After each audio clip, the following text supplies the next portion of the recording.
आपण पाहताय महाराष्ट्र खबर न्यूज। या बातमीचे प्रायोजक आहेत श्री गणेश ज्वेलर्स अँड सराफ हडपसर पुणे।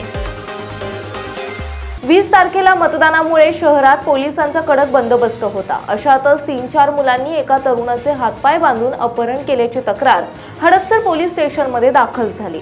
तक्रार दाखल होताच पोलीस यंत्रणा सजग झाली आणि अपहरण झालेल्या तरुणाचा शोध घेतला असता तो एका झाडाखाली चक्क डबा खात असल्याचं दिसून आलं। पोलिसांनी त्याला ताब्यात घेऊन चौकशी केल्यावर खरा प्रकार समोर आलाय। या प्रकरणी एका 61 वर्षाच्या वडिलांनी हडपसर पोलीस ठाण्यात फिर्याद दिली। ते घरी असताना त्यांच्या 43 वर्षाच्या मुलाच्या मोबाईलवरून फिर्यादीचा मोठा मुलगा याला त्याच्या मोबाईलवर फोन आला।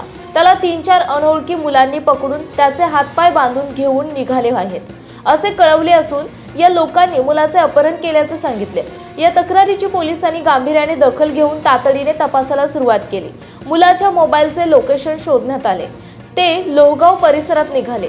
वरिष्ठ पोलीस निरीक्षक संतोष पांढरे यांच्या मार्गदर्शनाखाली सहाय्यक पोलीस निरीक्षक शिकलगार, पोलीस उपनिरीक्षक हसन मुलानी आणि त्यांच्या सहकाऱ्यांचे पथक लोहगाव परिसरात शोध घेऊ लागले।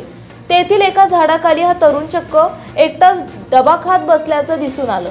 डबा खाता खाता तो जंगली रम्मी खेळत होता। हे सर्व पाहून पोलिसांना उलगडा झाला।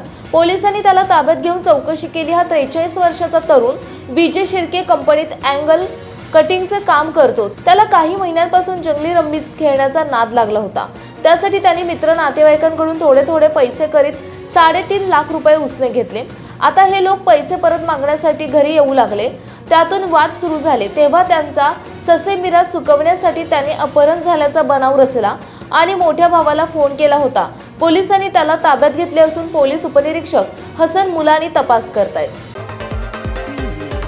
आपण पाहताय महाराष्ट्र खबर न्यूज। या बातमीचे प्रायोजक आहेत Shri Ganesh jewellers and Saraf Hadapsar Pune.